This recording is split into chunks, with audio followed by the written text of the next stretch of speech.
We're here at PCB Studios to chat with Aaron Marks. Let's get started.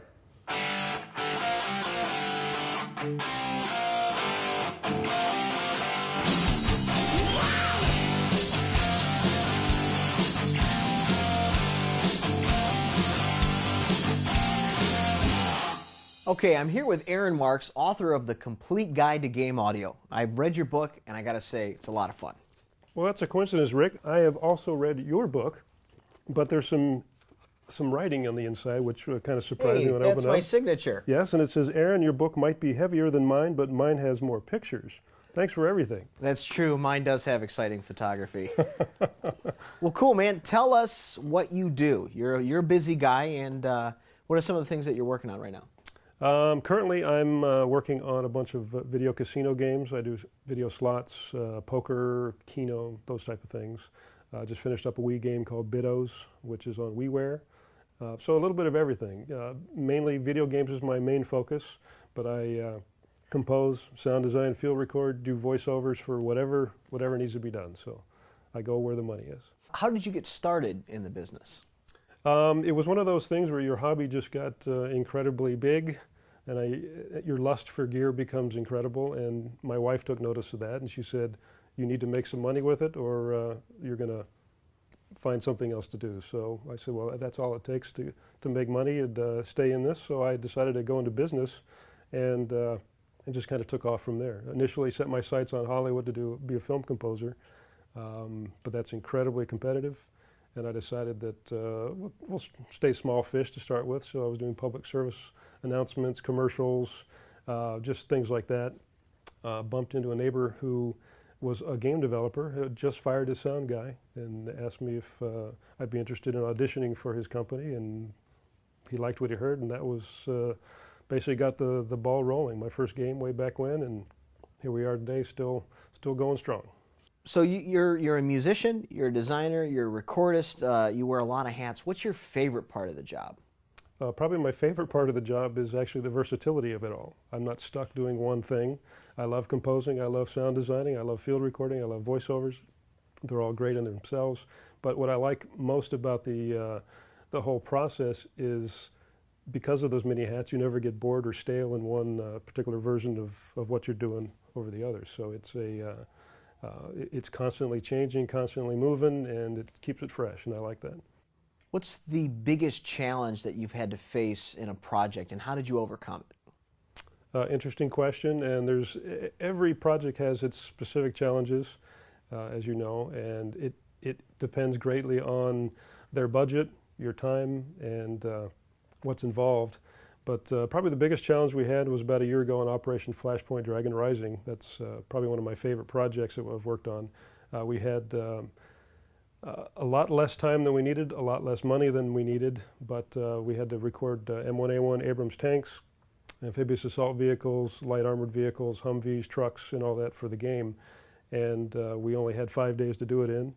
And the challenge of just getting permission was probably the biggest part. Once we got permission through the Marine Corps, the Pentagon, Department of Defense, all the way on up, it almost went signed letter from the president. Exactly. It was almost that bad. But it took about 6 to 8 months for that process alone just to get the chance to go out and be with these vehicles to record them. So overcoming that which has nothing to do with sound design or field recording, but it is actually part of just getting there to be able to do it. Could have gone either way. Had it not got approved, we wouldn't have done it. So, but once we did get out there, I mean, looking at a huge M1A1 Abrams main battle tank is an awesome machine, and standing there with your little itty bitty microphone, going, okay, and just having a plan. We needed to get engine sounds, Foley sounds, the turret spinning, the barrel going up and down, the engine starting and shutting down, just the whole sequence of that. And that was a lot of pressure for our team to get out there. What's a common mistake that you see guys that are getting into game audio make? Beginners, the guys that are just getting out of school and starting? It depends on each individual, I've discovered. I do talk a lot to people who are getting into the field. The neat thing about writing a book and putting your email address in the back of it is people are happy to write you and ask for advice. A lot of them try to do too much too soon. They want to be the I'm the top guy in Hollywood, hire me. Starting off, you can't misrepresent yourself. That's probably the hardest thing. You want to have something on your resume to show to your potential client, but if you haven't done a game or any projects, it's hard to say. So sometimes people will make up things, stretch the truth just a little bit, and unfortunately that'll come back to bite you because the industry is small. We pretty much know everybody in it. So like, oh, hey, you worked on Operation Flashpoint? That's pretty cool. So did I. And then, suddenly the lie will come out. So that's one of the common mistakes, a little bit of misrepresentation. But the other thing is trying to say you can do more than you can. Typically I'm a 1 to 5 man operation, depending, and we're scalable depending on the size of the project. So if I can't do it myself, then we bring on the team, and then we all go out and do it ourselves. But a lot of the new guys starting out just try to do it all themselves, and that gets themselves in a tough spot when all of a sudden they can't deliver. The milestones are coming up and they're still working, so it can be tough for them that way. What advice would you give to guys that are just getting started in the business? Well, first of all, I always say read my book. That's a shameless self-plug there, but it's one of those things I've discovered over the years. If I don't tell you that, then somebody else will. It's full of information dealing with contracts, negotiations, talks a little bit about sound design, music production, each specific console and things you need to know about that. So starting with a good basis of what the industry has to offer as a composer, sound designer, field recordist, voiceover artist, engineer, all those types of things. It's got a good overall broad kind of spectrum of things that the industry has to offer. So finding what you want to do specifically is a good start. If you want to be a composer, be a composer. If you want to do orchestral composing, be an orchestral composer. In my case, I like to be flexible enough to do it all. So I try to do pretty much everything I can, because for me that's one of my selling points, is my flexibility and versatility. But there are some people that make great livings out of just being one thing, doing it great. There's a lot of great composers who do orchestral stuff just off the charts. Michael Giacchino just won a Oscar, I believe, for a recent movie that he did. And he's a game composer. He's played a little bit in games, done Medal of Honor and stuff like that. So he's specifically gone into a specific style. So the advice, if you want to do something specifically, then pick it, do it, and be the best at it. And then that will naturally follow into other good things too. Now, you've done a lot of video games, and you've worked on a lot of projects.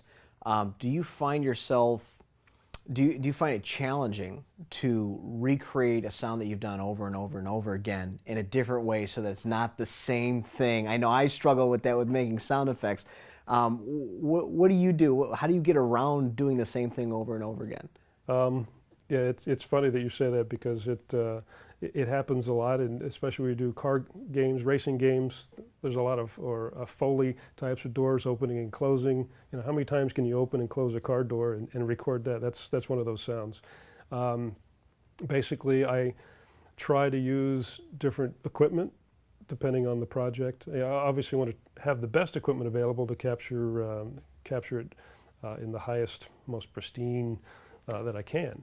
But when it gets to the point where it's the same sound over and over again, then yeah, try a different microphone, try a different location, try a little EQ, try, just try some just subtle tricks. It'll make it slightly different. It's not the same boring old thing. And then once you get it back in and you start editing it, you could pitch shift it up or down a little bit. You can add neat little flange to it, or just some kind of interesting element to it that just makes it slightly different, but still sticks to what the project needs and keeps it fresh, basically.